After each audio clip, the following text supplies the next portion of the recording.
Yeah. Got it.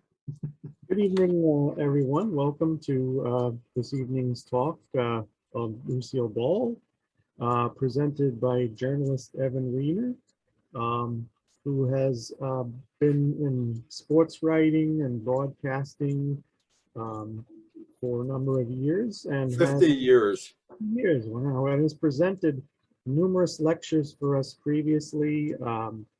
The Beatles in Florida in '64. We did Women in Sports. And now, first talk of the year, we have a very popular topic since there's a new film, Meet the Ricardos, Lucille Ball. And I'm sure Evan will shine some light and bring back some memories. So without further ado, I'll turn over this evening's discussion to Evan Weiner. Well, thank you, Stephen, and thank everybody who has come out tonight, or wherever you are in the world, maybe this afternoon.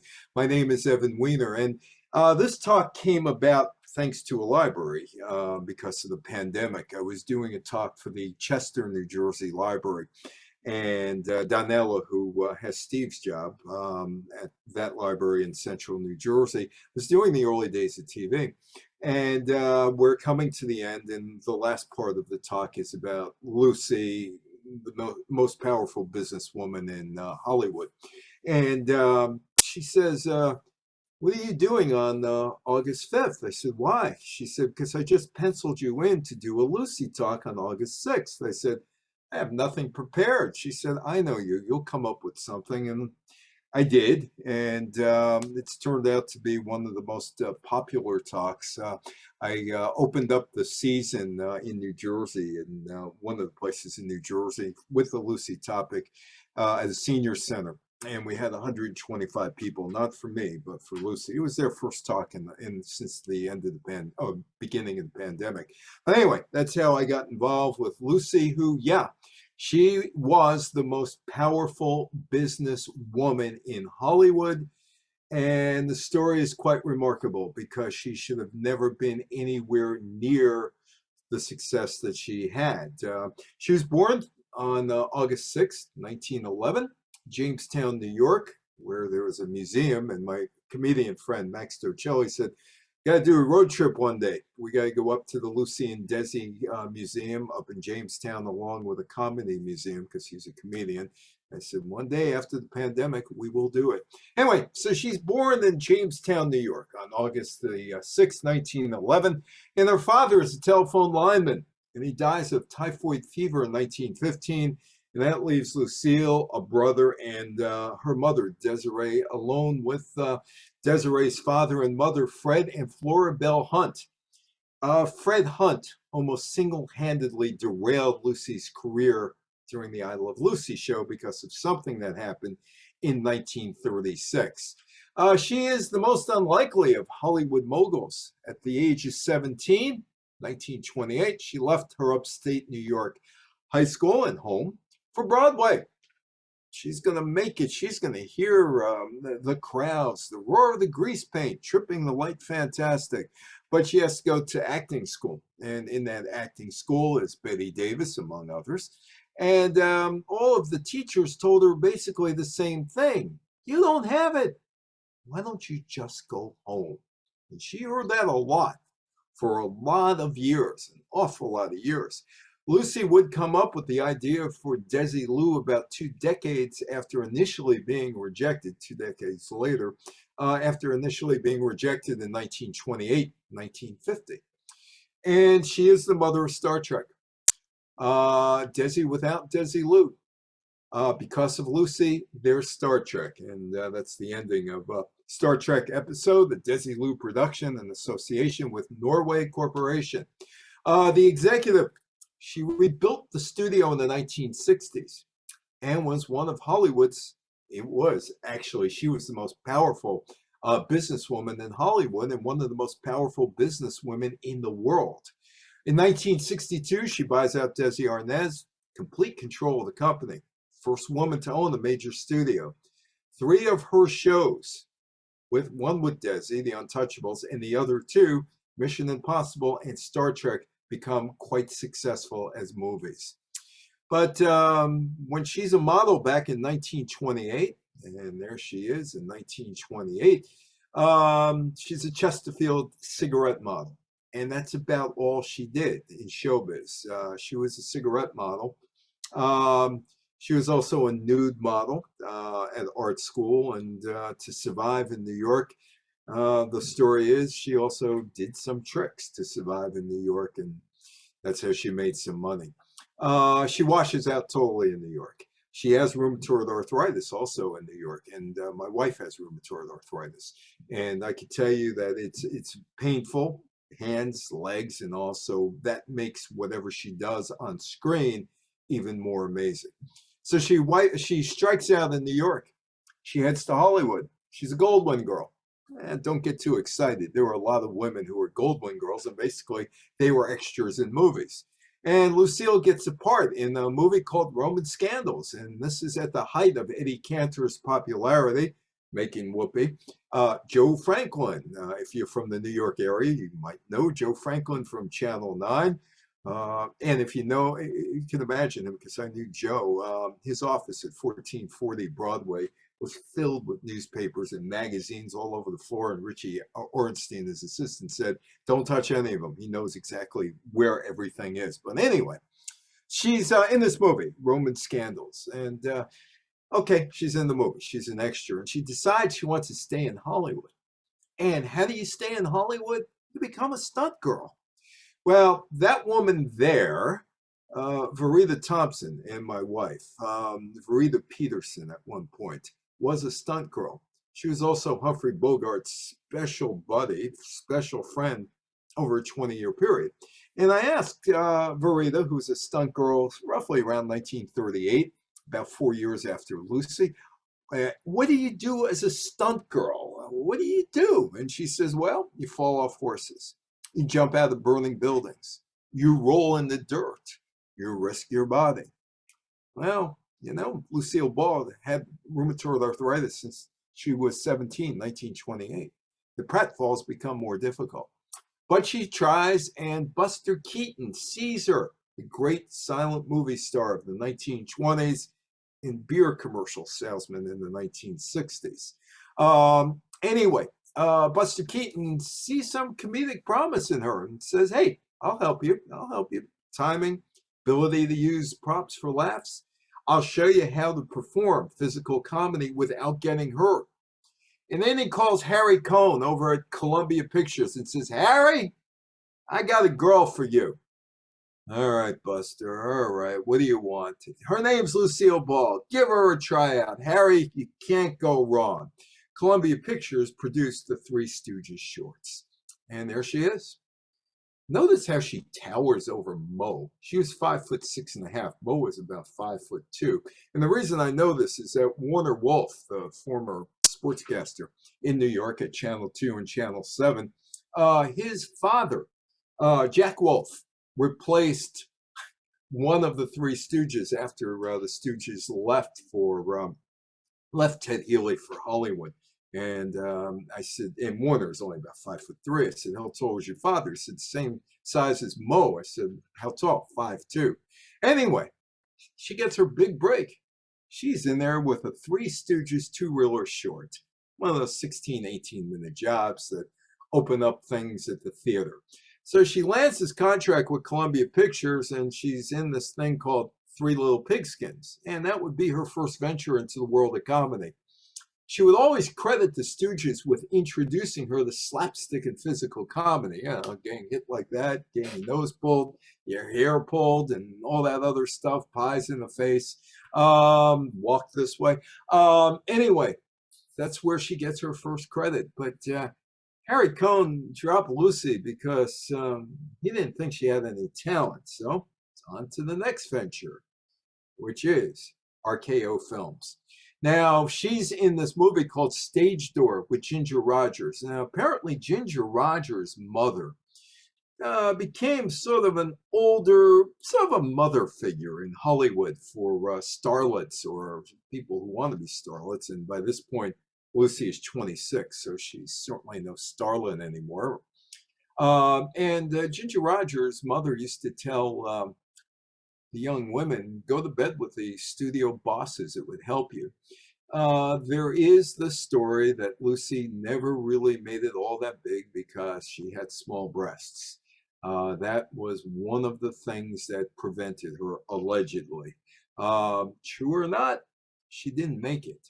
But 1937, a guy by the name of Gregory LeCava cast a brown hair Ball to play Ginger Rogers' dance partner in Stage Door, which also had Katharine Hepburn, Ann Miller, and Eve Arden. Eve Arden would work with Desi in The Mothers-in-Law in the 1960s. This was going to be RKO's biggest hit of the year. They threw all their money into it, and they came up big. It was a hit at the box office, but it does nothing for Lucy's career, and Lucy's got to look for something else to do. And she gets loaned out to MGM, and one of her next movies is Room Service, which isn't exactly up there with Duck Soup, which is my favorite Marx Brothers movie, Horse Feathers, my second favorite, and Night at the Opera, which is my third favorite. Room Service is down at the bottom of the catalog. Just wasn't very good in terms of the excellent Marx Brothers movies. But she would appear in 1938. With the Marx Brothers and Room Service, Tell Them Groucho sent you. And she begins her career as a B picture star. The B pictures are the ones that are slapped together. They're the second feature, and that's basically what they are, the second feature. She struggled for many years in Hollywood during the early years of her career, which would be roughly 1933 to even 1948. She appeared in everything from drama films to romantic comedies, and eventually she'd get this nickname, the Queen of the B Pictures, except that wasn't a great nickname, that you were the queen of these pictures nobody cared about. 1940, she's 29 years old, and she turns it around, sort of, in 1940. She gets some notice. At the age of 29, she finds this guy. This guy is 23 years old. His name is Dezi Arnaz, and there's a story to him, which would be rather important a little later on. If you know anything about Cuban history, you will know about the Sergeants Revolt in 1933, led by a guy by the name of Fulgencio Batista, who would ultimately become the dictator of Cuba in the 1950s. Sergeants Revolt. And Batista would become the de facto leader of the country. Now, Desi was with a very, very well-placed family. His father was a politician. Barracardi, the rum people, that was part of his family. And they were on the wrong side of Batista. So he had to flee, ended up in Miami Beach with nothing but the shirt on his back with the rest of his family, had to rebuild or build himself back up, ended up in Tampa eventually to go to school, and Xavier Cugat found him and thought he had a lot of talent. So in the year 1940, Lucy gets some notice. She plays a role called Bubbles in Dance Girl Dance. And then she appears in Too Many Girls, which is the movie adaptation of the Broadway show that Desi was in the 1930s. And it's love at first sight or love at first fight. They elope November 1940. But with Lucy's showbiz schedule and Desi constantly on tour with his band, then going into the war, they seldom saw each other. And she files for divorce from Desi in 1944 because there are rumors that he's drinking and there's infidelity. She's 33, he's 27. But they soon reconciled. The B movies, Fuller Brush Girls, starring Lucille Ball and Eddie Albert. And they had more things in common than you would think. They were both on CBS in the 1960s, and they both almost lost their careers in the 1950s because they may have been communist sympathizers. In the 1940s, she starred in a string of several feature-length comedies, including Her Husband's Affairs, which is kind of ironic because Desi apparently had a lot of affairs. Miss Grant Takes Richmond with William Holden. You saw My Friend Verita, the late Verita Thompson. She dated William Holden. The Fuller Brush Girl with Eddie Albert in two Bob Hope movies, Sorrowful Jones and Fancy Pants. So when MTV was celebrating its 40th anniversary in August, it changed this up just a little bit because the first song ever played on MTV was, "Did television kill the radio star?" I could ask you this question, and if you want to put it in the box, please do, because I'm going to ask you the same question. Did television kill this radio star? Yes or no? Give you 10 seconds to think about that if you want to put it in. But anyway, Lucy was bouncing around. She was doing some radio, doing some movies. On radio, the real stars of the show. The real stars of the show were the sound effects men, Sharon to everyone. Well, we'll answer that in a minute, Sharon. The real stars of the radio show were the sound effects men, walking up the steps and making noises and all that. Lucy was not a star. She was a bit performer in movies and did some radio things, but the stars finally aligned in 1948. And it's a bit of a fluke and lots of luck. But Lucy finally, Lucy gets her break. My Favorite Husband was the first broadcast as a one-time special on CBS Radio. That was July 5th, 1948. The show that was supposed to be on was Our Miss Brooks, but it wasn't ready. There was a delay in production, so CBS had this test show, this pilot show, July 5th, 1948, and they said, yeah, let's throw it on. If it's a bomb, nobody will know. We'll just throw it on, and then we'll get Our Miss Brooks on the next week. We got to fill that gap. So we will with My Favorite Husband. Something funny happened to Lucy. She hit on a hit. Lucille Ball and Lee Bowman played the characters of Liz and George Cugat, who was changed to Cooper. And there was a real positive response to the broadcast. The people in the studio loved it. The executives loved it. The advertisers thought they could do a lot of good things with the show. And CBS said, My Favorite Husband. Yeah, let's put that on. We'll put that on. Oh, we can't get Lee Bowman. Well, we'll get somebody else to do it because we want to start immediately, like at the end of July. And so we'll get Richard Denning. And all of a sudden, Richard Denning on the right there, Lucille Ball with her red hair at that point, and certainly she doesn't look like a starlet at that point. Well, they have a hit. My Favorite Husband featured Lucille Ball opposite Richard Denning. The radio show was written by Jess Oppenheimer, Madeline Pugh, and Bob Carroll Jr. These writers would be important to Lucy's radio success, and all of them would move to the new medium television, which was pretty shaky. So shaky that the FCC stopped handing out licenses in 1948 to people who wanted to get on, wanted a TV station, and that would stay for 4 years. So television at this point is a real dicey move because, yeah, it's out there, but very few TVs are out there. So Lucy's better on radio right now. And My Favorite Husband. Two people live together and like it. My Favorite Husband was the first radio series to star motion picture musical comedy performer Lucille Ball. A co-star on the CBS comedy show was Richard Denning. Ball and Denning were Liz and George Cooper, a happy couple, who would get themselves in all kinds of domestic scraps. Sort of a front runner of TV's I Love Lucy, it would last for 3 years. Very successful. And they had best friends, the Atterberrys, Gail Gordon and his wife, Bea Benaderet. They played Rudolph and Iris Atterberrys. And there's also some other things here. You got Wilbur Hatch, who was the guy who was conducting the orchestra. Now, what the old radio shows were done in the studio. There was an audience, and then afterwards, you could dance. And also, it was sponsored by General Foods, Jell-O. So It's all there for TV. It's all there. And yeah, CBS TV would kill the radio star, but it took quite a bit of lifting.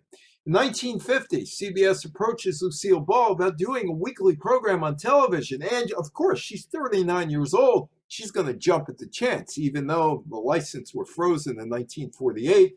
And Los Angeles had 7 stations, and New York had about 6, 7 stations, but most of the country didn't have any TV stations. But anyway, she jumps at the chance. And she's got a requirement. CBS says, hey, you're successful on radio, but, hey, so was, Baby Snooks. That was a successful radio show with Fanny Brice. But she's been around. She's been around for 22 years in showbiz. And she's lured off the streets, literally, to be a tough businesswoman. And she has her requirements. You want me? This is what I want. Her first requirement, her real-life husband, Dezi Arnaz, a Cuban exile, play her husband on television, possibly to save their marriage. CBS executives balk at the prospect. So does Jell-O. They thought the American public would never accept Desi, the Cuban exile, as a husband of a red-blooded American girl from Jamestown, New York. CBS and Jell-O said, hey, the radio show, if it ain't broke, don't fix it. We want Richard Denning. She kept saying, no, it's going to be Desi. Philip Morris would replace Jell-O. Jell-O wanted no part of it. And of course, there was saving the marriage and working together. But they were married. Yes, they were married. CBS was told by Lucy, yeah, both of us or neither. CBS conceded, even though the networks had its doubts about Desi because he was Cuban, he has a strong Cuban accent. But there's more to this. You got to know a little bit about American history to understand why CBS had some trepidations about it and why it was trouble to get a sponsor. Lucy and Desi were an interracial or a multi-ethnic couple. And during the days of the code, the movie code, the Hays Code, the Breen Code, interracial marriage was a no-no on the movie screen. There was also something else. Interracial marriage was illegal in 17 states in 1950 because of this guy, Rutherford B. Hayes, the United States president, 1877 to 1881. And you got to know a little bit about history. And yes, they were married. They were married, but you got to know about history. The American Civil Rights Movement was stalled since 1875. Desegregation in the South ends with the Rutherford B. Hayes, Republican, Samuel J. Tilden, the Democrat, presidential race in 1876. And that was a really, really, really close race. So the Republicans and Democrats cut a deal. The Democrats tell the Republicans, we'll give you the Oval Office. We'll put Rutherford B. Hayes in. Not a problem. But this is what Hayes has to do almost immediately, like his first day. Get the federal troops out of the South. Get them out of South Carolina. Get them out of Louisiana. Oh, give us states' rights. We want states' rights. We want home rule. You do that, you got the Oval Office. The deal was cooked. Interracial marriage in 1877 was illegal in more than a dozen states. And Lucy and Desi have to set out on tour in 1950 to prove that they could work together as a married couple. That's what they did. During the summer of 1950, Lucy and Desi went on tour performing before live audiences to prove to CBS that Desi would be believable as her husband. In early 1951, they produced a pilot for the series. They put up their own money. CBS did not. And that was a smart business move on their part. But there were other demands. Lucy said, it's going to be before a live audience. And we want Carl Fraun to be the photographer of the show. Okay, yeah, we can do it. Oh, by the way, we're doing it in Los Angeles. We're not coming to New York. We're not going to Chicago. New York and Chicago were the TV centers, but in 1950, AT&T worked up some coaxial cable, microwave wireless connections that Los Angeles could come on board. I Love Lucy and making it national, I should say, because it was web. It was New York, Boston, Baltimore, Washington, Philadelphia. That was a web, and Chicago and Detroit, the Midwest cities, Milwaukee, St. Louis, another one. Anyway, I Love Lucy was one of the pioneering shows for the use of multiple simultaneously filming cameras before a live studio audience. It was one of the first shows shot on 35mm film, which is why you could watch it today and why it was successful in the 1950s. It wasn't that kinescope type thing. Groucho was shot the same way, You Bet Your Life, with Fenneman over there. Also, Your Showtime, the Stu Irwin Show, and The Life of Riley shot the same way. Jerry Fairbanks developed and used the multiple camera production for the television show. You Bet Your Life used a multi-camera film setup before a live studio audience the year before Lucy. So they get the okay because of the film to do it in LA so they could bicycle it back to New York, which New York, Chicago were 1 and 2 in the nation population at that point. And anyway, and the reason why there was some balking on the networks, because they felt, well, if we do a show in LA, we got to do it on kinescope, which basically was a camera went like that, and you shot the show off the TV screen. That's why it all looks terrible if you watch kinescope shows from the 1950s. Lucy also knew talent. She'd been bouncing around forever. Desi was the perfect foil for Lucy. Good comedic timing, expressive face, right amount of fluster as the husband Ricky, mispronounced in Latinized words. That added to the comedy.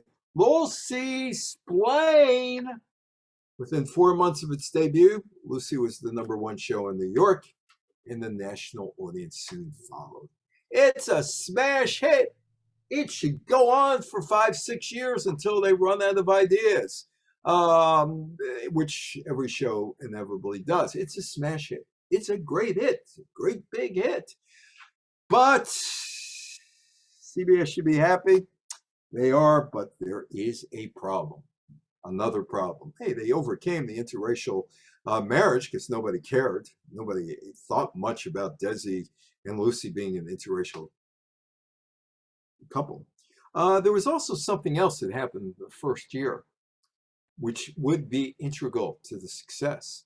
Lucy and Desi said, we'll pay for the increase in the production cost, the filming, provided that they, not CBS, own the rights to the film.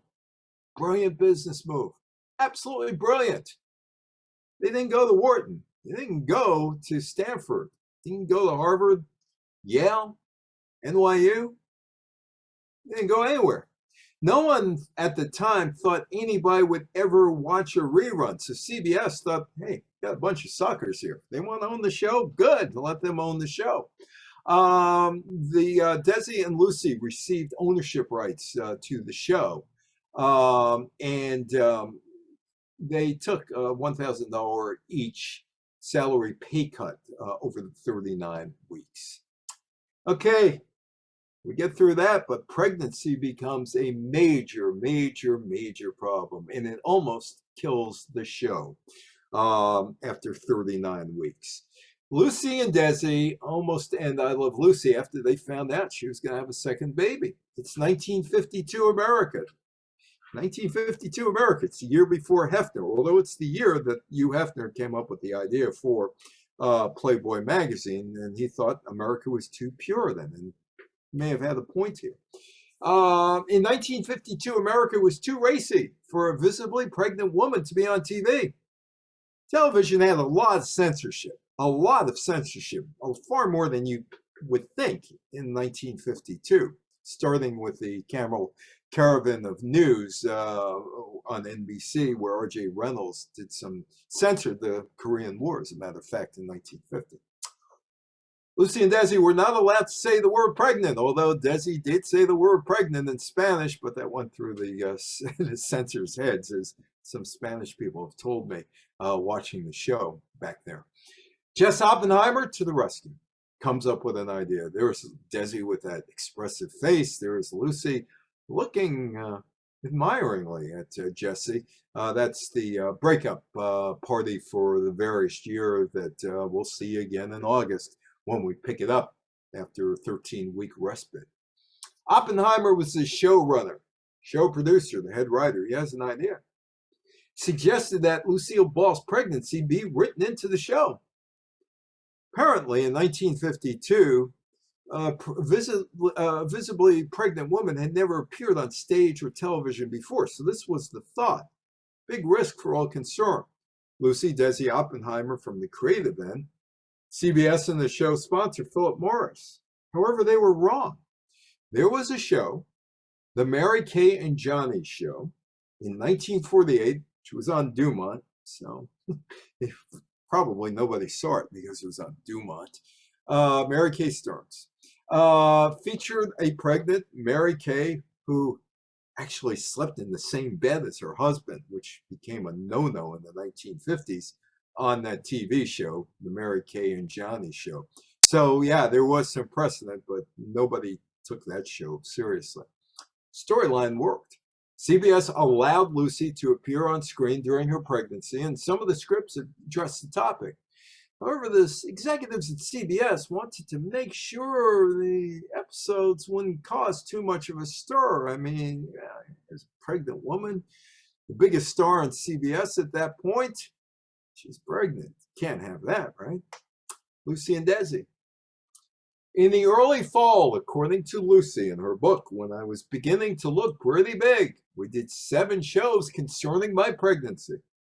These films were screened by a priest, minister, and rabbi for any possible violation of good taste. It was the CBS network that objected to using the word pregnant. They made us say expected. So a priest, a minister, and a rabbi, they walk into a room and they watch a show. The 3-man religious committee het doth protest. I think that's correct. Het doth. I think that's biblical, right? What's wrong with pregnant?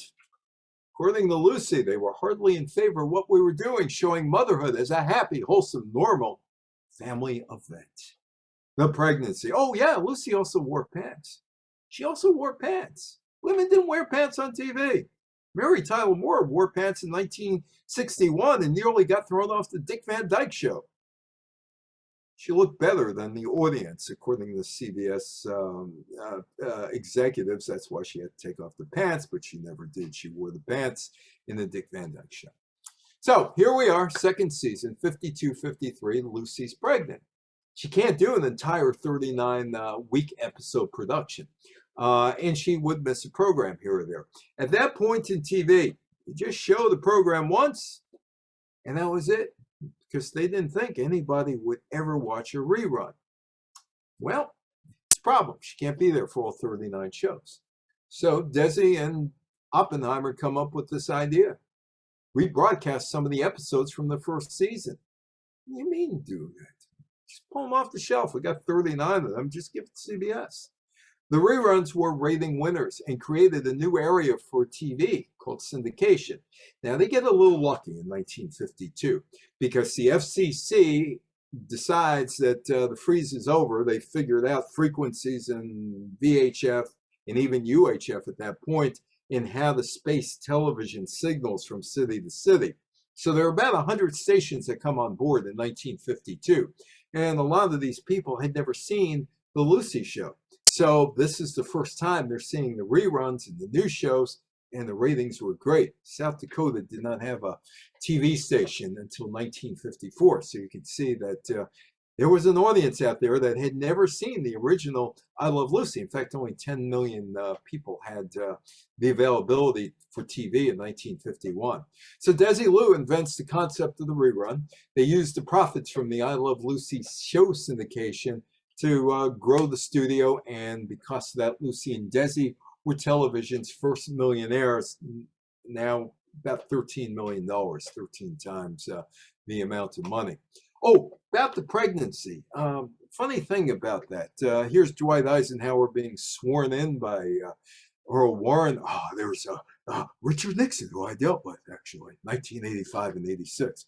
Anyway, the funny thing about Eisenhower swearing in, that was January 20th, 1953, and The night that Lucy gives birth on the show is January 19th, 1953, and I'll ask you the question. You want to type it in real fast.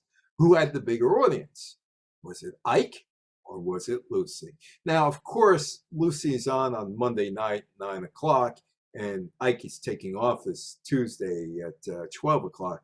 Lucy gets 44 million viewers. January 19th, 1953.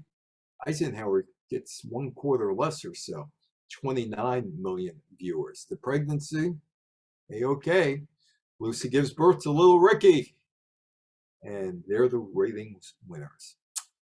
But again, you know, what must go up has to come down, right? Newton.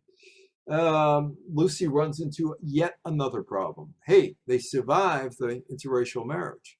They survived the pregnancy. This one, they may not survive. Registered red in 1936, Lucille. Star denies she voted commie, September of 1953. They got the goods on her. The affidavit of registration in Los Angeles. Lucille D. Ball. I intend to affiliate at the ensuing primary election with the Communist Party. Dead to rights, right? Dead to rights. People in Hollywood are looking for communists since Walt Disney was looking for them in 1941. Reagan in 1947. Billy Wilkerson, Hollywood Reporter in 1946. Red channels. They outed communists. Americans don't patronize Reds. You can drive the Reds out of television, radio, and Hollywood. This track will tell you how. Why we must drive the Reds. Why we must drive them out. The Reds have made our screen, radio, and TV Moscow's most effective fifth column in America. The Reds of Hollywood and Broadway have always been the chief financial support of communist propaganda in America. Our own films made by Red producers, directors, writers, and stars are being used by Moscow in Asia, Africa, the Balkans, and throughout Europe to create hatred of America. Right now, films are being made to craftily glorify Marxism. Now, I'm going to take exception to that. I think the Marx brothers glorified Marxism in the 1930s, except I think they were talking about Karl Marx and Frederick Engels and those people. Anyway, and Marxism, UNESCO, and one worldism, and via your TV set, they are being piped into your living room via your TV set and poisoning the minds of your children under your very eyes. I was born in 1956. I don't think I was poisoned by TV. I don't know if you agree with me or not, but if you're a child of the 50s, you could tell me yes or no. So remember, if you patronize a film made by Red producers, writers, stars, and studios, you are aiding and abetting communism. Every time you permit Reds to come into your living room via your TV set, you're helping Moscow and the internationalists to destroy America. The Red Scare. The blacklist involved the practice of denying employment to entertainment industry professionals believed to be or have been communists or sympathizers. Not just actors, screenwriters, Dalton Trumbull, directors, musicians, Leonard Bernstein, Pete Seeger, and other American entertainment professionals were barred from working by the studios. You may not know Pert Kelton. You may know the character she portrayed on TV. You may not know her. But anyway, Pert Kelton in 1951 on the Dumont Network, she had heart problems. She was the original Alice Cramden in the Honeymooners comedy sketches on the Dumont Television Network's Cavalcade of Stars. Abruptly, she's dropped from her role. She's blacklisted. She's replaced by Audrey Meadows. Gleason and others involved with the show, rather than acknowledge that she was blacklisted, her producers explained her departure was based on alleged heart problems. In the 1960s Gleason show from Miami, she played Alice Cramden's mother-in-law. Hazel Scott, she was part of the Cafe Society. She was the star of the Cafe Society, starring in the late 1930s, where there were a lot of communist sympathizers. In 1950, the jazz pianist and singer Hazel Scott was the first African-American or African-Caribbean, because she was born in Jamaica, the English territory, and moved to Harlem when she was 4 years old, person of color, to host her own television show, a 15-minute show on the Dumont Network. The show would come to an abrupt end just after a few months because in September of 1950, she was named in Red Channels, a pamphlet that listed the supposed communist sympathizers in entertainment. She decides, she was married to the Congressman Adam Clayton Powell at the time, and he said, don't do it. She said, I'm going to do it. And she testified before the House on Un-American Activities Committee to defend herself. The sponsors fled. Dumont dropped the show the next week. Philip Loeb, he was the co-star of The Goldbergs, the first situation comedy on television, first real situation comedy, although there were other comedies before that. In 1955, the actor Philip Loeb checked himself into the Taft Hotel in Midtown Manhattan. Under a false name, took a fatal dose of sleeping pills. He was accused of being a communist, couldn't find work, had a special needs child. 6 years earlier, he was the co-star of TV's first situation comedy, The Goldbergs, created by Gertrude Berg, who was also blackballed because she was Loeb's friend. McCarthyism and blackballing. Lucille Ball gave voluntary testimony to an investigator for the House on Un-American Activities Committee, and she throws her grandfather under the bus. It was our grandfather, Fred Hunt. He just wanted us to. I did something to please him. Didn't intend to vote that way, as I recall, I didn't. The FBI director, J. Edgar Hoover, is a big fan of the I Love Lucy show. That might have saved Lucy from being blacklisted. The other thing is, she was a huge star. She was making CBS lots of money, along with Philip Morris. The Red Scare, Lucy swore to a House committee she had never knowingly aided the Communist Party, aside from placating her grandfather's many requests for room in the garage to organize with his friends. In her autobiography, Lucille observed in herself a strong conservative, Puritan streak, and proclaimed, I'm the most conservative member of my family. It was for her grandfather, a progressive and free thinker. She registered as a communist. Now, this is 1953, saving Desilu. And I don't know what Desi was thinking in this picture, but it wouldn't surprise me if he had a flashback to 1933, when his whole life was in peril. Here, Lucy is explaining herself away after she gives the testimony. I don't know how many of you have ever been to a TV show, but if you're at a comedy show, there's a guy who warms up or a woman who warms up the audience. Ray Combs, who hosted Family Feud, used to do that for the Johnny Carson show. They tell you how to act in the studio, and they tell some jokes and get you ready for the show. Before the filming of episode 68 of I Love Lucy, entitled The Girls Go Into Business, Dezi Arnaz, who fully expected the crowd to boo Lucy when she came on the stage because of this whole communist business, addressed the accusation while doing his usual studio warm-up. And Lucy gets a break. Heather Hopper, now as a journalist, I never figured this out, why gossip columnists had such heavy-duty influence, like Heather Hopper, Walter Winchell, Dorothy Kilgallen. I never figured that out because, you know, I used to cover real news. They covered, you know, as the Pittsburgh Post-Gazette once said about Winchell, washroom gossip. Anyway, Desi reuses the line in Heather Hopper's column. The only thing red about Lucy is her hair, and even that's not legitimate. She had brown hair. One of her early radio gigs in LA, she was a brunette. Shortly after, Lucy signed with MGM in the 1940s, the studio hairstylist, Sidney Gilleroff, changed the comedian's hair from brown to red. The 1943 movie DeBarry Was a Lady debuted her new hair to movie audiences and earned Ball the nickname, which wasn't a great nickname, Technicolor Tessie, not a natural redhead.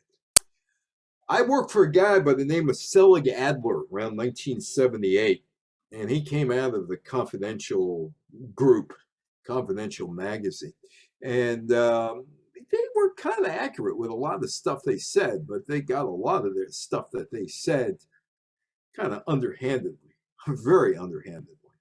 And Selig, I'll give you an example of this. I was covering a school board meeting in Rockland County, New York, 25 miles north of Manhattan.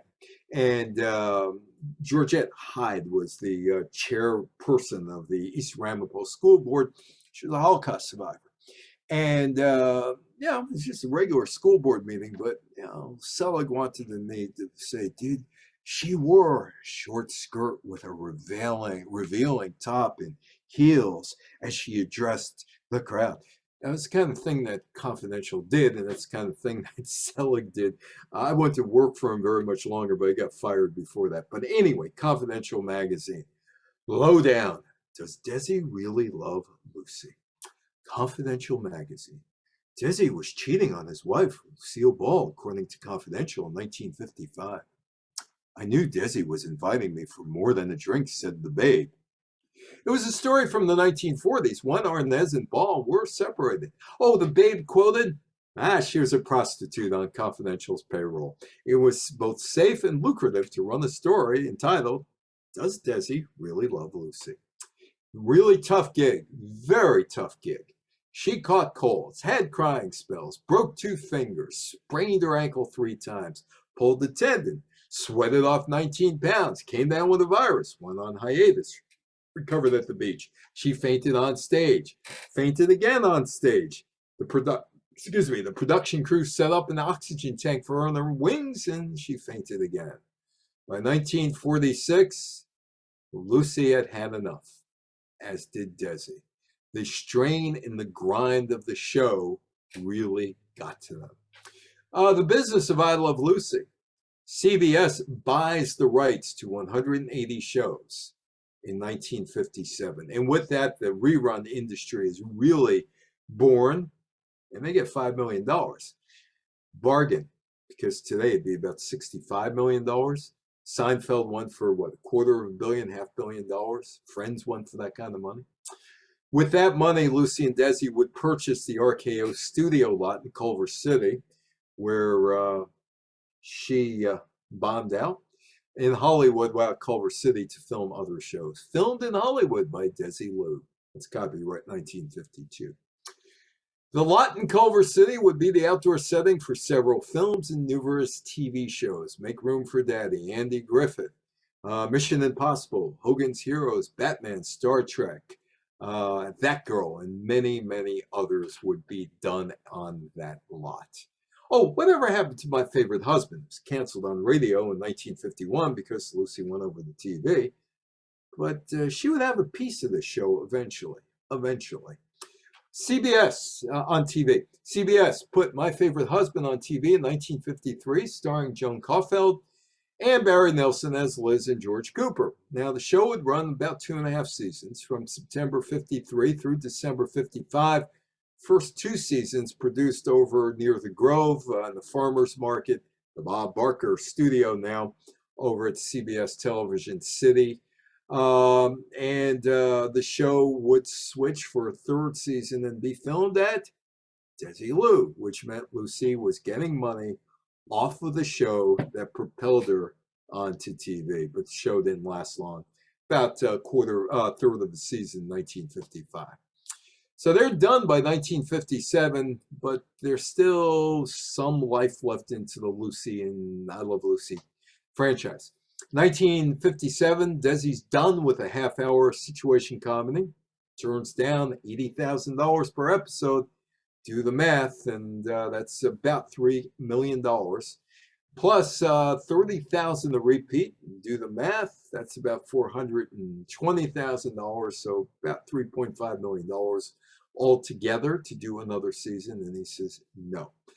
But what Desi and Lucy do is they come up with a deal with Ford, $2.5 million to sponsor 5 Lucy and Desi specials.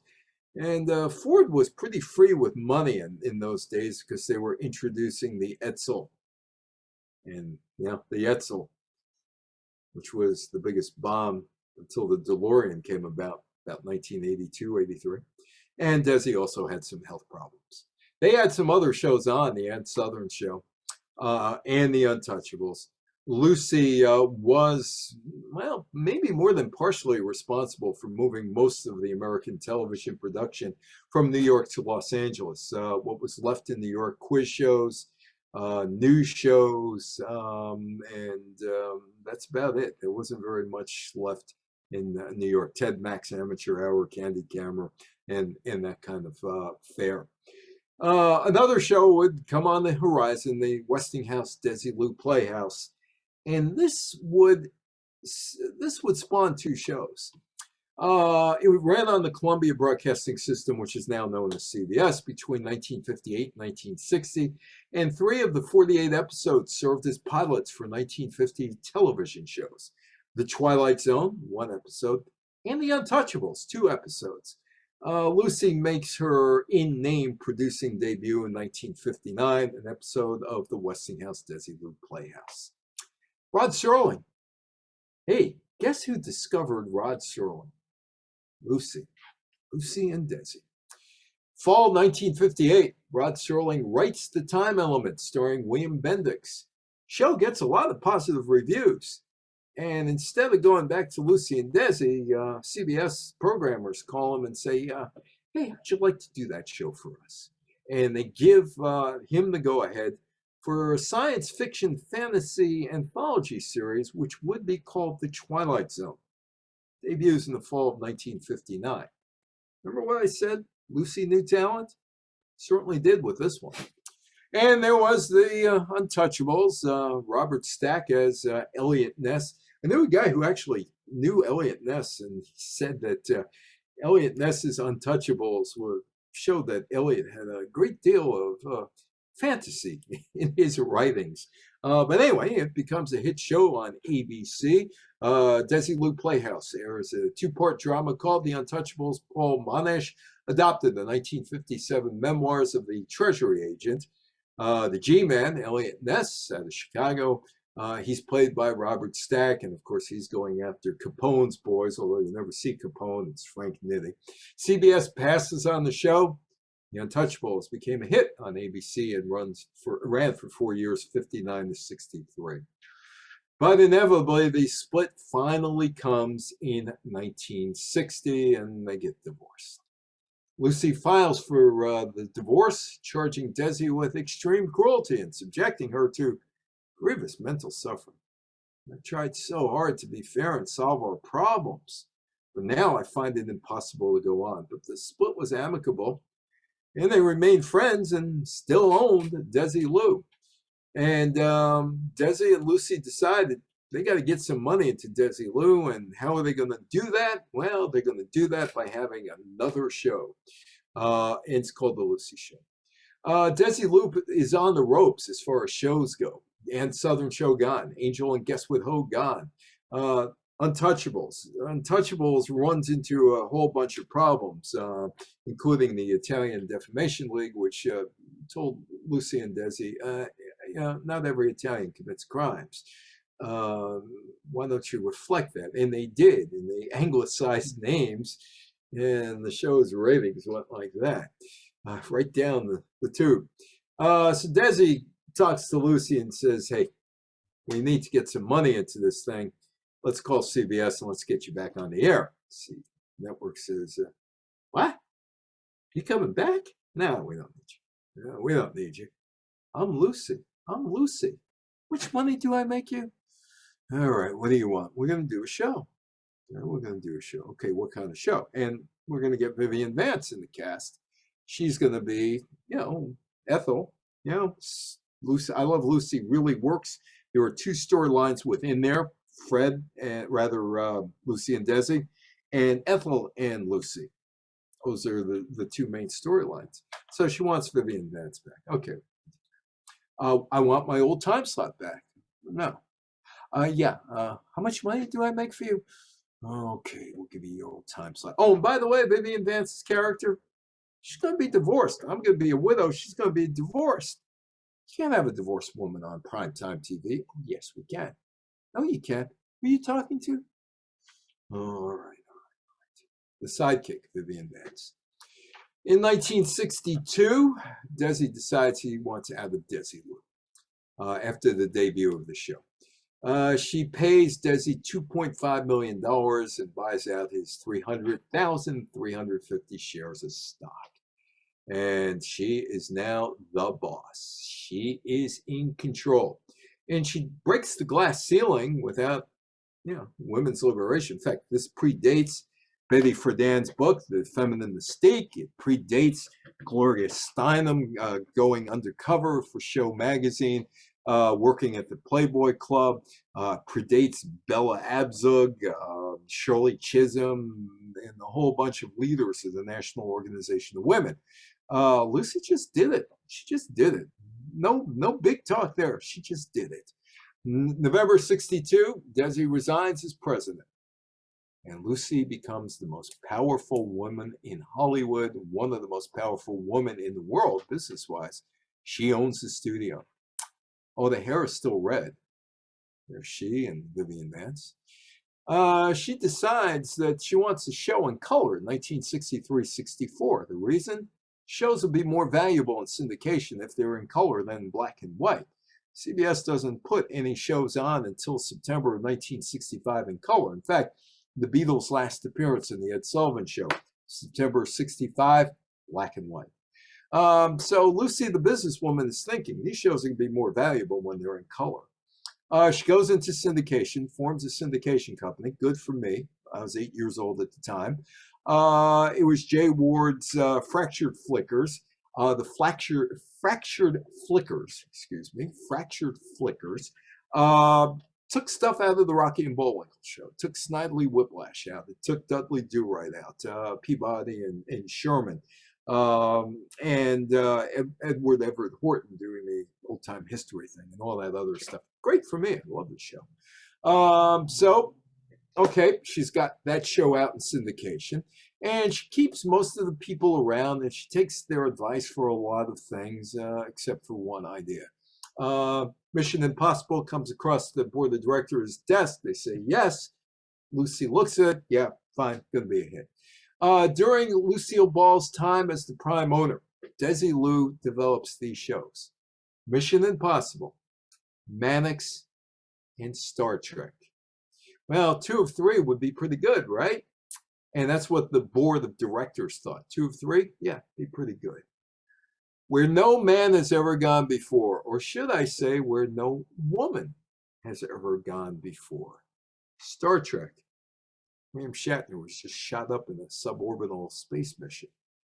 George Takei is still around. He's on Twitter with his observations of life. Lucille Ball has 2 proposals coming across her desk for shows. One, Gene Roddenberry's Star Trek. The other, Mission Impossible. But Star Trek's a big, big problem. Mission Impossible, going to be a hit. Let's do it. Don't just go spend the money on it. Star Trek, not really. The board of directors isn't sold. In fact, they tell Lucy, it's not going to work. Just forget about it. We don't want it. But Lucy says, we're going to do it. We're going to do it. And they do something called The Cage. Leonard Nimoy there. Lucy actually believed initially that the series called Star Trek was about traveling USO performers, and then found out what it was about, and the board of directors said, we're not doing this. And she said, we're doing it. I'm Lucy. I make the decisions here, not you. Gene Roddenberry tells Lucy and friends he wrote for Wagon Train. He was one of the writers. Wagon Train to the stars. Network TV, not interested. Desilu board of directors, not interested. Lucy, interested. Don't feel the same way. NBC says, we don't like The Cage, but we do like this guy here. This guy, Vulcan.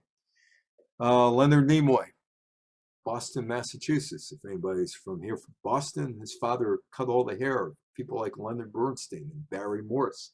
My friend Shelley Saltman up in the North End there, where they all lived. Anyway, David Susskind is another one. The plot, The Cage, flop. Second pilot. No man has ever gone before retained Leonard Nimoy, Mr. Spock, from the first pilot. Lucy says, we're doing it. Or the director says, you're going to kill us. You're going to bankrupt us. I'm Lucy. Listen to me.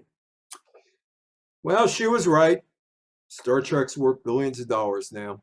1967, she decides to get out of the production business or the studio business, and she sells the studio to Engulf and Devour, as we used to call them, Gulf and Western, Engulf and Devour, for $17 million. $170 million today. Studios are worth billions of dollars today.